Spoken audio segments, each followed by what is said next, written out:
अच्छा जी। अगर कोई कर्ज में डूबा है, कोई पैसों की तंगी है तो कैसे? उसको भी मैं सफल कर देता हूँ। और किसी की बीवी की बनती नहीं हो तो? कार्य प्रधान है विश्व कर रखा, जो जस करे सफल चाका। न हमको कोई मोह माया से मतलब है, मैं तो भक्तों को कल्याण करने के लिए कुंभ मेला में आता हूँ। और जैसे तीसरा स्नान हुआ मैं छू हो जाऊंगा, कभी किसी को दिखाई नहीं दूंगा, 6 बार से बाद फिर दिखाई दूंगा। अच्छा अर्ध कुंभ में बाबा अर्धनारीश्वर ही बन जाएगा। अच्छा हाँ, बाबा भोले भी बन जाएगा। भक्तों के कल्याण के लिए हर रूप रख देगा बाबा। अच्छा हाँ। तो आपने इतनी घड़ियां धारण की हुई है, रुद्राक्ष भी धारण किया हुआ है, एक क्या विचित्र रूप धारण किया मेरे ठाकुर। तो ये तो बाबा है, बाबा के अनेक रूप होते हैं। अलबेला सुना हुआ, आज अलबेला देखा हूँ। ये दिव्य शंख है। ये 12 वर्षों के बाद इसको जड़ी बूटियों से तैयार करना पड़ता है मेरे को, और बहुत मेहनत करने के बाद ये 12 वर्षों में तैयार हो पाता है ये शंख।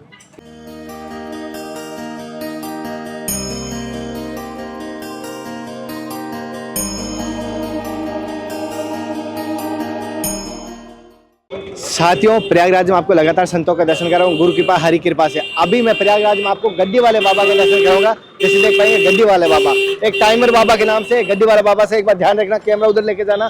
जैसे आप देख पाएंगे, एक बार देख पा रहे हो, ये गड्डी वाले बाबा और एक टाइमर बाबा, दोनों बाबा एक साथ बैठे हुए। ये प्रयागराज कुंभ का एक आकर्षण का केंद्र है, लोगों की भीड़ भी लगी हुई है दर्शन के लिए। ये आज आए हैं, कल वापस नहीं आएंगे, ऐसे हैं, ये छुप जाते हैं कहीं कंदराओं में। आज ये दर्शन दिए, तो इन्हीं के दर्शन और सत्संग हम आज लेंगे।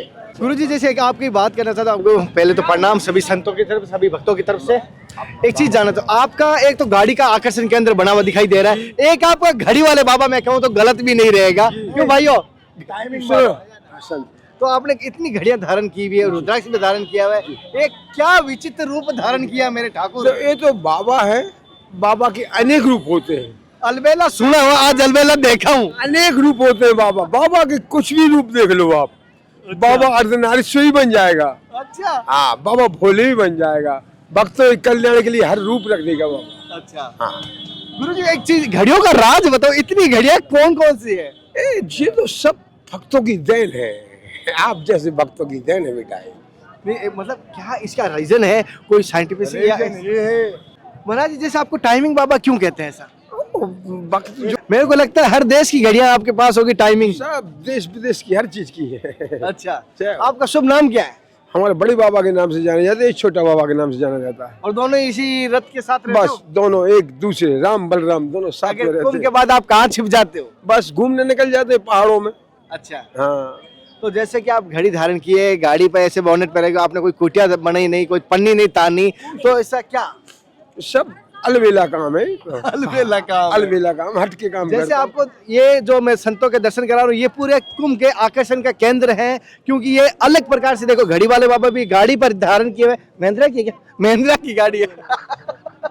महिंद्रा न्यू की गाड़ी बोलेरो, है? New Bolero. बोलेरो। हर हर महादेव, हर हर महादेव। गंगा मैया की जय। तो आपने, अरे जटाधारी भी महाराज, जब हो जटा के दर्शन तो हुए आज गुरु जी महाराज जी का। महाराज जी, जैसे जिसने जो फल खाए वही बता सकते हैं, ये तपस्या तो आपके प्रकट रूप में दिखाई भी दे रही है, लेकिन आपका जीवन का अनुभव कैसा रहा इस मार्ग पे आने का? देखो, मैं बचपन से साधु हूँ और मैं कभी कोई चीज का अनुभव नहीं करता हूँ। मैं सिर्फ भक्तों का कल्याण करने के लिए तपस्या करता हूँ। भक्तों के कल्याण के लिए बस, तपस्या। जन कल्याण के लिए।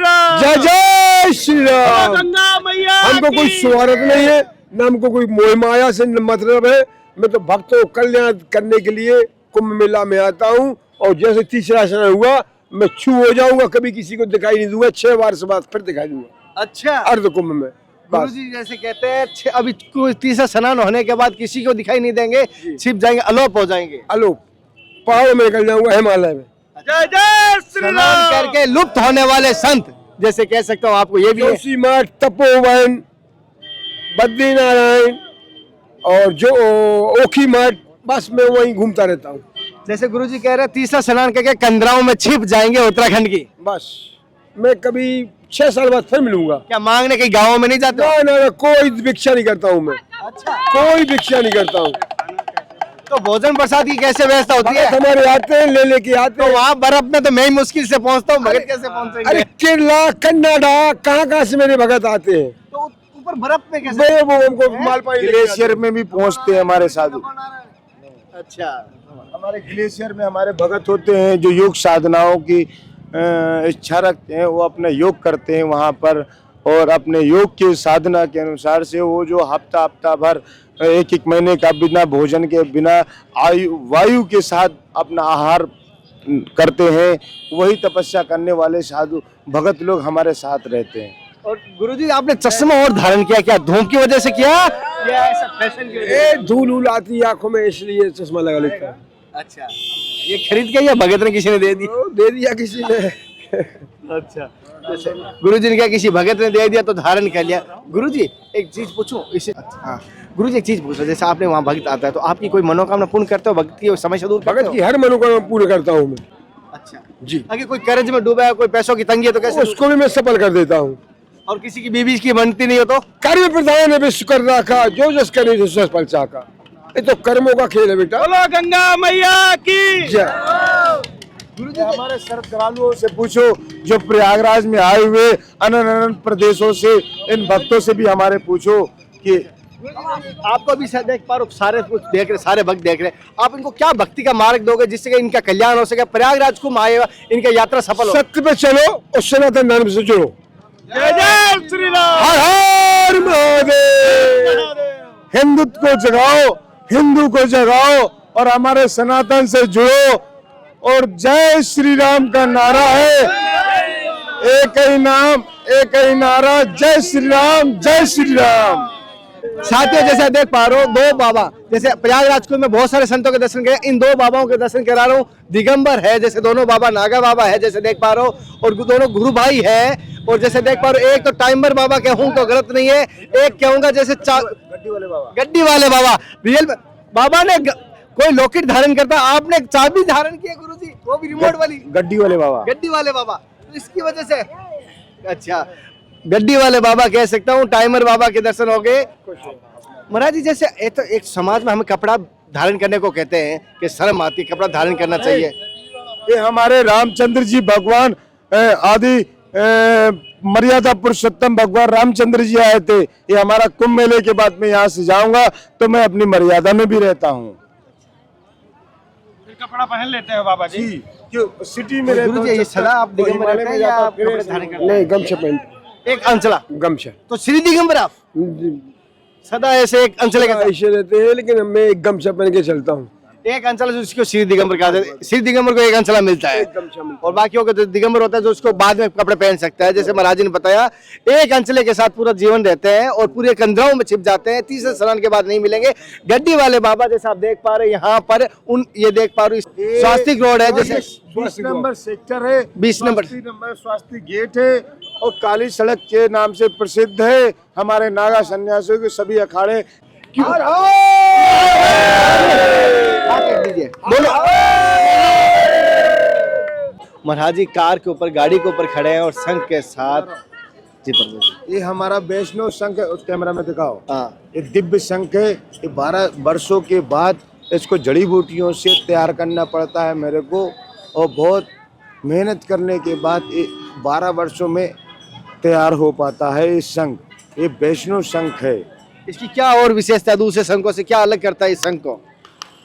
जो समुद्र में रहते हैं संघ, उसको कीड़े बनाते हैं।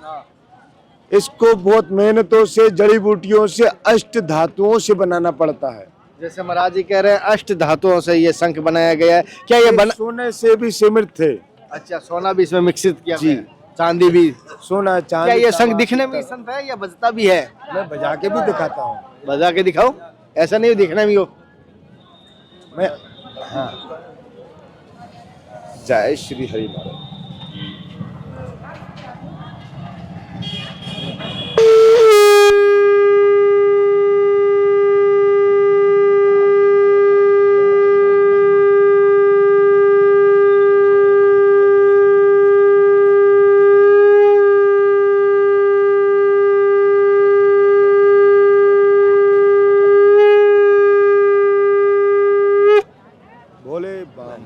महाराज जी एक चीज पूछना था, इस संघ का निर्माण करने की आपकी क्या ऐसी इच्छा है कि दूसरे संघ होते हुए भी इतना आपने संघर्ष किया, जड़ी बूटियों के इतना संघर्ष क्यों करना पड़ा? हम लोग जंगल में रहते हैं और जो अन्य संघ मिलते हैं वो समुद्र के की कीड़े मकोड़ों के बनाए हुए शंख मिलते हैं।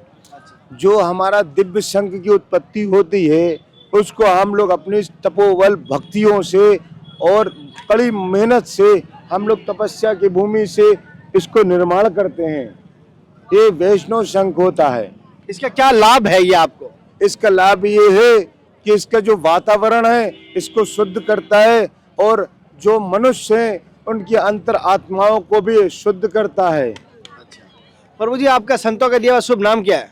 मेरा नाम नागा बाबा कुशपुरी कुशपुरी जी। और परम पूज्य गुरु जी का जो दीक्षा गुरु आपके? जी, हमारा सामने श्री पंचायत महान वाले अखाड़े के साधु नागा सन्यासी में नागा सन्यासी हूँ। कितने समय हो गए गुरु जी आपको दीक्षा लिए? 27 वर्ष हो गए हैं। 27 वर्ष जी। एक चीज पूछना चाहता हूँ गुरु जी, जैसे जिसने फल खाया है वही बता सकता है कितना खट्टा है कितना मीठा है। आपने इससे पहले इतना वजनदार, इतना भारी आपने कभी दर्शन किए? नहीं, शंख तो आज ही देखा हूँ इतना वजनदार। आज ही देखा है ना। मुझे पूछा ऐसा शंख देखा है क्या? मैंने इतना वजनदार और ऐसा अष्ट धातु का शंख नहीं देखा, और देखा तो छोटे रूप में देखे होंगे, बजाए नहीं होंगे। महाराज ने बजा के भी दिखाया। महाराज ने कहा वो कीड़े से बना हुआ था, ये अष्ट धातु से जड़ी बूटियों से निर्मित करके महाराज ने अपने स्वयं बनाया। लकड़ियों से बनाया हुआ है। लकड़ियों से? जी, जड़ी बूटियां लकड़ी होती है जंगल की, उसको मेरे को बहुत जल के आधारण से अग्नि में पकाना पड़ता है, और अग्नि में पकाने के बाद इसको बहुत मेहनत के साथ इसको 12 वर्षों के बाद ही इसका निर्माण हो पाता है। इसके लिए 6-6 साल, 3-3 सालों का एक लकड़ियों को सड़ाना पड़ता है, जिससे लकड़ी से मैं सोना, चांदी, तांबा, पीतल निकाल सकूं। उसके बाद मैं इसका निर्माण करता हूँ। गुरु जी, जैसे एक चीज होती है, जैसे संत बनने का कोई कारण होता है, तो आप संत बने तो क्या कारण की वजह से हुआ? कोई घर में कोई बात हुई या घर वालों ने कुछ बोला? नहीं नहीं नहीं नहीं, ऐसा कोई उद्देश्य नहीं है। संत के लिए एक विशेष महत्व होता है कि असीम भोलेनाथ की कृपा होनी चाहिए उस पे। जो संत रूपी बन पाता है, सभी के भाग्य में नहीं होता है, क्योंकि अगर सभी को संत बन जाएगा तो संतों की सेवा करने के लिए कौन रहेगा। इसलिए सबसे पहले हमारे आदि गुरु भगवान शंकराचार्य जी ने नागा फौज बनाई थी। जी, तो ये यहाँ पर प्रयागराज की आज पवित्र भूमि, पावन भूमि, मोक्षदायिनी भूमि पे आप लोग आए हुए हो। यहाँ पे मरने के बाद अस्थियों का भी मोक्ष होता है, और आप लोग तो फिलहाल जिंदा हो, इसलिए आप लोग के अहो भाग, आप लोग को ऊपर कृपा हो, क्योंकि ऐसी भूमि में आप लोग आए हो। और सभी को मैं बोलता हूँ कि सभी लोग इस पावन पर्व पे आए और इसका लाभ लें। क्यों? क्योंकि इसके लाभ से आपका मोक्ष है, और मोक्ष होने के बाद पुनः जन्म नहीं होता है। और ये काली सड़क है स्वास्थ्य गेट के साथ साथ में, ये प्रयागराज का मेन संगम का मार्ग है। मेन संगम का मार्ग है। यहाँ पर गड्डी वाले बाबा, टाइमर बाबा के दर्शन हो रहे हैं। बड़ा अद्भुत लगे आज के दर्शन। आपको किस प्रकार लगे मुझे जरूर पता। इन दोनों बाबाओं के मैंने दर्शन करे एक साथ, कमेंट करके जरूर बताना। भक्तों के साथ मैंने दर्शन करवाया, और ऐसे ही दर्शन आपको करवाता रहूंगा। और प्रयाग में बहुत सारे भक्त आए, हर जगह। कहाँ से आए हो? हाँ, मैं JNK से आया हूँ। JNK से। आप कहाँ से? जम्मू से। जम्मू से। हर जगह से भक्त आए हुए हैं और अपने संतों के दर्शन करें, दर्शन की यात्रा करें। अगले दर्शन और सत्संग फिर मिलता है, तब तक जय हिंद, वंदे मातरम, हर हर महादेव, हरे कृष्णा, हे नाथ, हे मेरे नाथ। मैं आपको बोलूं नहीं, जय गुरुदेव, जय सभी भक्तों की, सभी की।